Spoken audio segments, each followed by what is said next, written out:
Welcome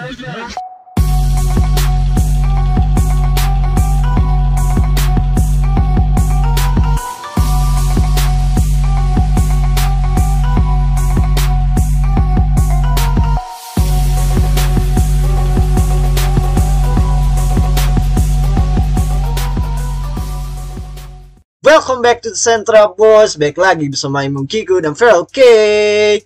What's up semuanya, balik lagi ke podcast kripto terbagus Indonesia. And today we have breaking news. Apa itu, Bor? Let's go. Alright, ini sedikit kabar buruk untuk ekosistem Harmony, terutama untuk platform NFT yang paling wahid ya, ibaratnya platform NFT pertama di ekosistem Harmony yaitu DaVinci.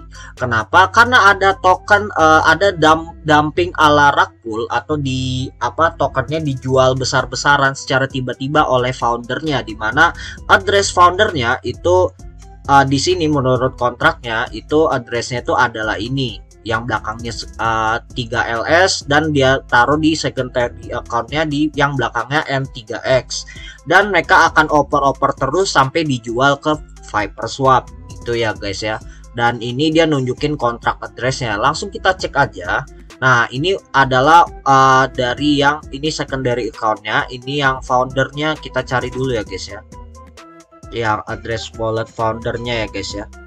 Nah kita buka aja.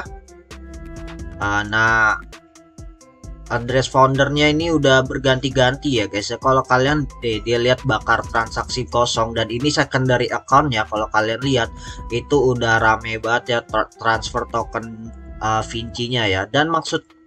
Dan kita lihat di sini adalah kreator dari token DaVinci-nya itu ngetransfer ini nih, yang tadi dibilang yang belakangnya 3LS ya guys ya. Kita buka aja. Nah dilihat ini saldonya, dia tuh bener-bener nge-transfer banyak tokennya. Nah kalau kita lihat banyak transaksi yang bakar-bakar gas fee, ini tuh sebenarnya mereka ngejualin NFT mereka, token Vinci mereka itu ke Viperswap gila-gilaan sampai harganya turun drastis, dimana satu Vinci-nya sekarang hanya $0.09, dimana sebelumnya terakhir kali itu harga yang tercatat itu 0,3 won ya. 0,3 won itu kalau dikaliin $3 ya benar sih, ini 0,09 kalau harga sekarang. Kemarin tuh maksudnya kemarin itu kalau nggak salah 0,4 atau $0,5 gitu ya kalau nggak salah ya. Harga token Vinci sempat naik drastis karena konon katanya diiming-imingin akan digunakan sebagai governance token untuk voting proposal sepenuhnya. Seperti itu guys. Nah dan di sini kita bisa lihat, nah ini adalah akun wallet ketiganya. Ini mereka juga bakar ininya ya. Ini transfer dari wallet kedua nih, baru mereka jual ke Venom LP token. Di sini mereka ngelihat untuk dijualin ya guys. Kok kita buka kontraknya, kita sedikit membedah-bedah aja ya gitu ya guys ya. Dan masalahnya ini menyebabkan para holder dari token Vinci ini panik, terutama yang menggunakan NFT platformnya, termasuk gua sendiri.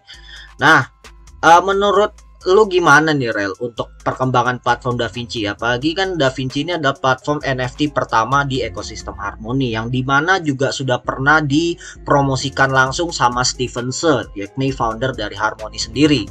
Nah gimana tuh boy? Kalau seandainya kayak gini deh menurut gua ya, ini secara logika sih. Kalau seandainya platform DaVinci ini sudah dipromot sama siapa namanya, Stephen Su, foundernya Harmony. Menurut gue likely untuk turun itu likely untuk rug pull itu agak tidak memungkinkan ya. Karena kalau seandainya tahu-tahu rug pull, reputasinya si Stephen ini juga bisa hancur gitu. Ini menurut gue. Jadi mungkin ini fat aja sih. Menurut gue ini fat aja gitu.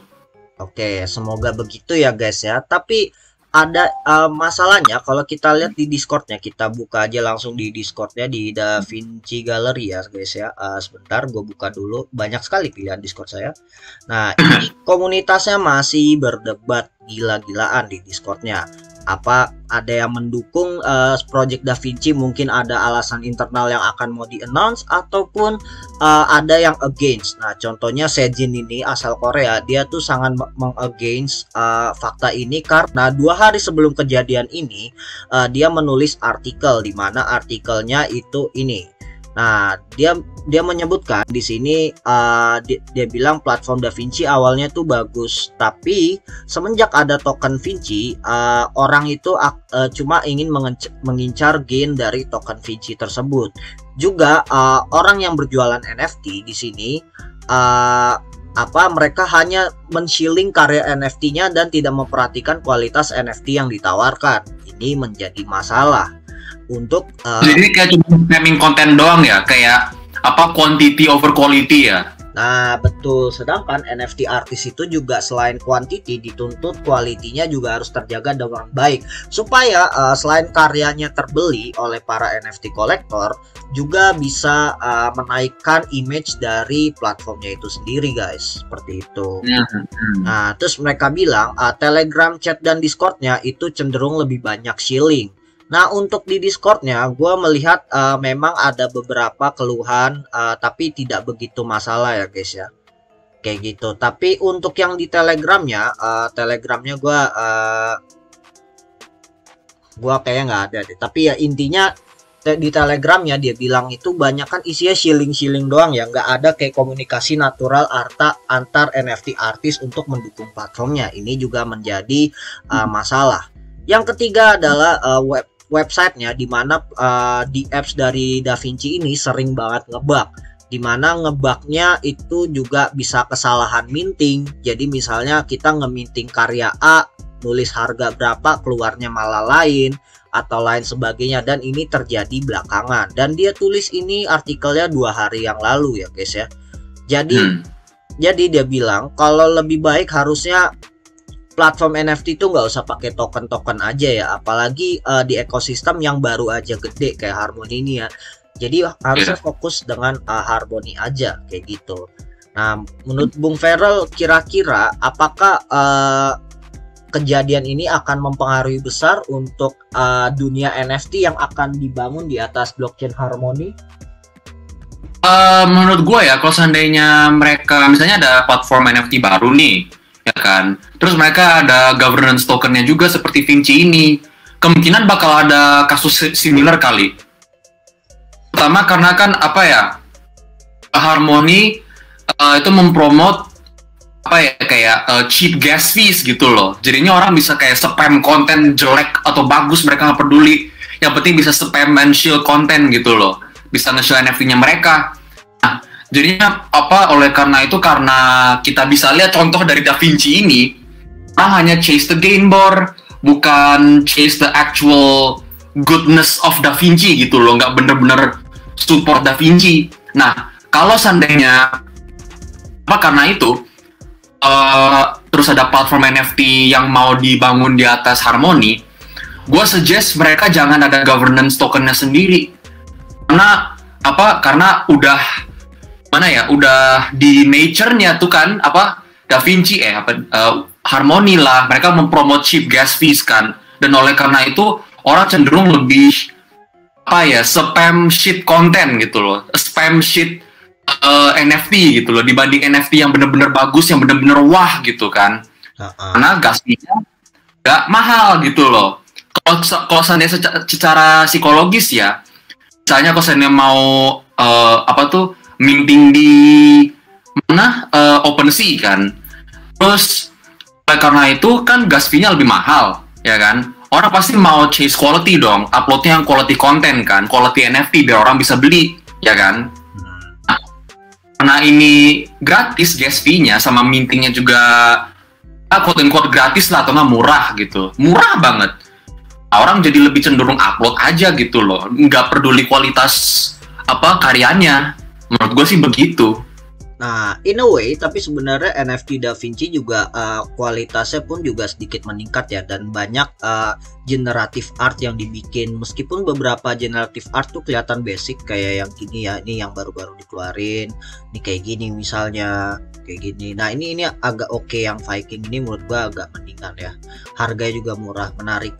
Nah, dan juga ada NFT yang ini Employees of Metaverse ini kalau nggak salah tuh ada di apps-nya juga, mereka mau bikin metaverse-nya juga di Harmony, tapi belum berani gue ulas karena masih spekulatif. Tapi ya beginilah. Nah, ini bahkan ada juga teks ya, bayangin teks dijadiin NFT, caur banget sih guys, dan ada yang beli loh. makanya kan kayak gimana ya, sorry Bor, oleh karena itu, karena cheap gas fee ya kan, minting juga murah gitu loh, orang lebih chase the quantity of the NFT gitu loh, yang penting keluarin aja, yang penting keluarin konten gitu loh. Itu menurut gue sih begitu loh. Nah, in a way menurut gua untuk Da Vinci ini kan sebenarnya mereka nggak gitu salah juga ya ngeluarin governance token. Bahkan platform semacam Rarible pun juga ada token governance-nya, yakni Rari gitu.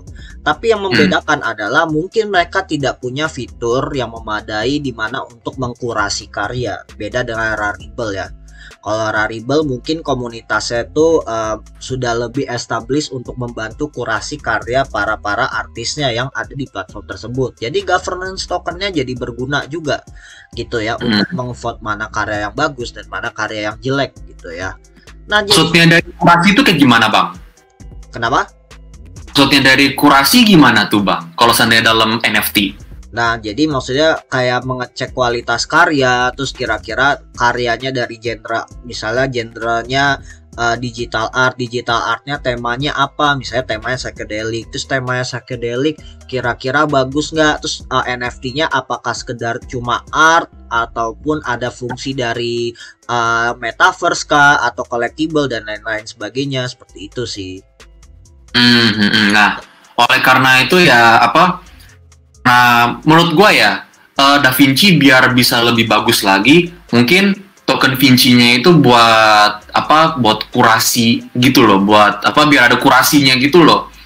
Soalnya yang gue lihat dari art ini tuh ya bagus, tapi ada yang kayak bisa dibilang nggak gitu niat gitu bikinnya. Menurut gua ya, ini menurut gua ini. Iya, kayak gitu. Ini untuk quality assurance lah, kayak quality assurance gitu, sama quality control. Dan ini juga salah satu bagian dari Scoot Labs, karena Decentra juga bagian dari Scoot Labs, itu kita juga ada untuk Scoot Beat bagian musiknya ya guys ya. Nah, untuk bagian musiknya sendiri juga kelihatannya di Da Vinci Gallery ini meskipun mereka ada fitur musik, tapi sepertinya kurang diapresiasi karena orang benar-benar chasing cloud ya. Kalau bahasa Indonya benar-benar ngincar gainnya aja, mereka don't give a shit gitu ya. Nah, tapi menurut gua awal-awal Da Vinci platform ini muncul, emang lagu kita beberapa ada yang terjual dengan baik ya. Meskipun pada akhirnya lagu kita jadi jarang dibeli orang. Bukan berarti kita promosi ya guys ya. Tapi di sini kita cuma melihat perspektif dari para NFT kolektornya yang cuma chasing cloud juga ya. Gitu ya guys ya.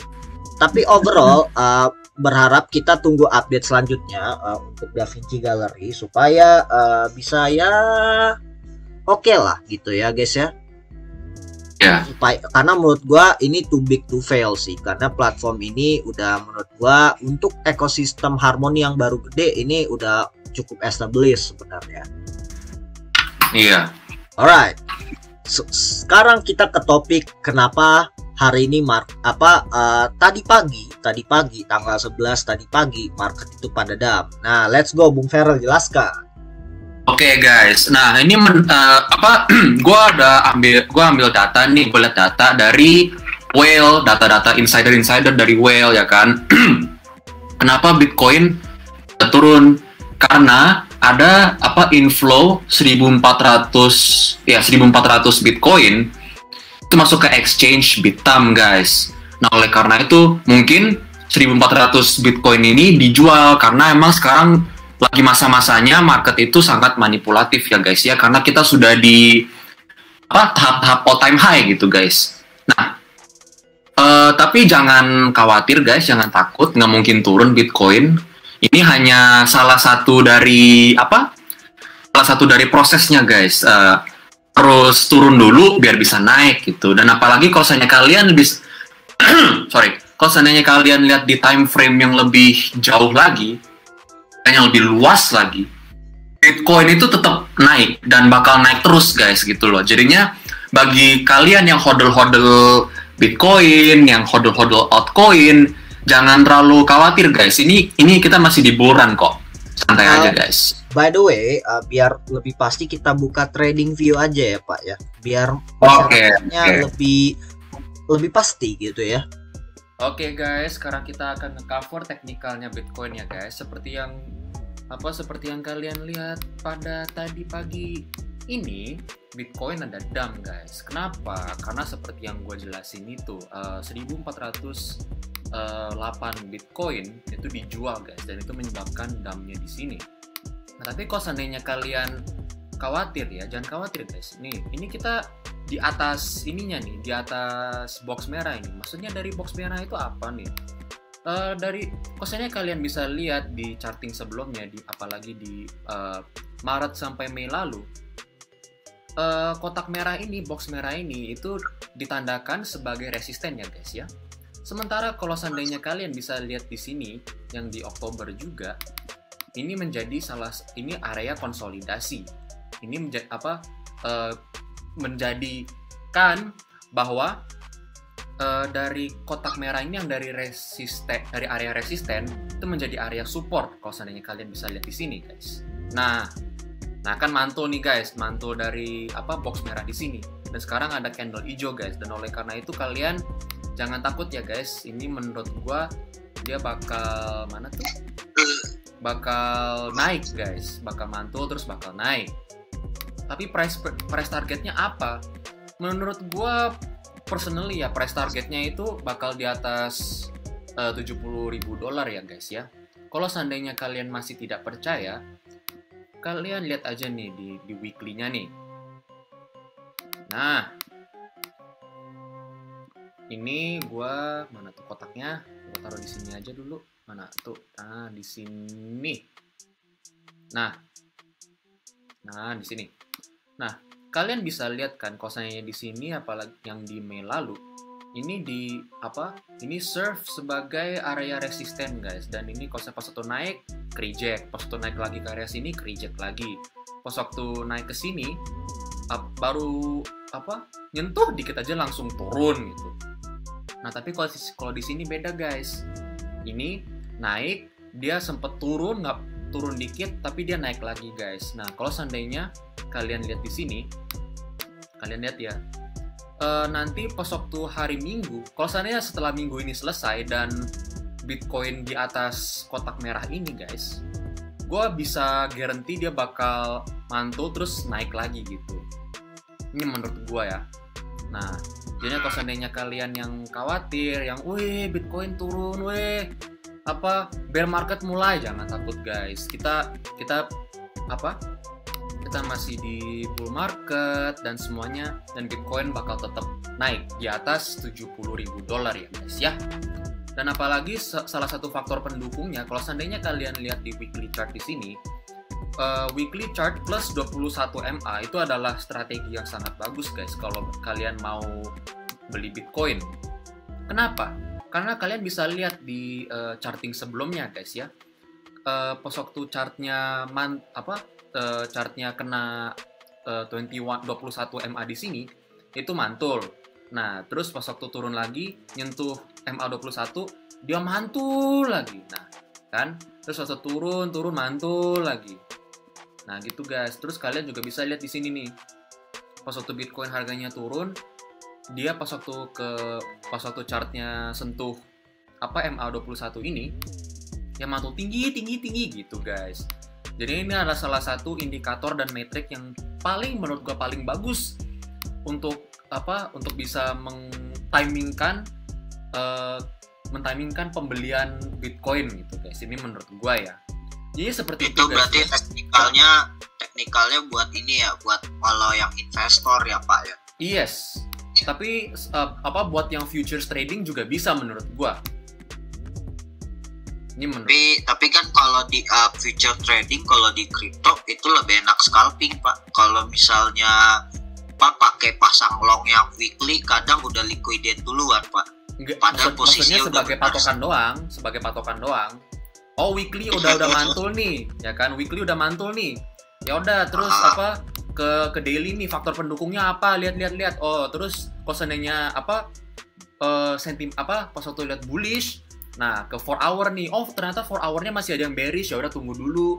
Nah, kalau seandainya 4 hour-nya itu udah bullish, lihat nih yang di 1 hour. Nah, gitu. Kalau seandainya 1 hour-nya juga bullish, baru udah pasang long gitu. Jadinya bagi kalian yang mau belajar futures trading, kalian harus lihat dulu di weekly, terus di daily, terus 4 hour, terus 1 hour sebelum konfirmasi pasang longnya guys gitu. Begitu gimana cara trading futures apalagi di crypto. Kenapa? Karena crypto itu sangat volatil ya, apalagi di ranah futures trading gitu. Jadi seperti itu ya guys ya. I think that's it sih for now. Ya kan? Oke, itu aja dari kita. Make sure like, comment, dan subscribe YouTube kita. Jangan lupa follow juga IG dan Twitter kita. Link ada di deskripsi. Itu aja dari kita. Decentra Boys. Signing out. Let's go. Let's go.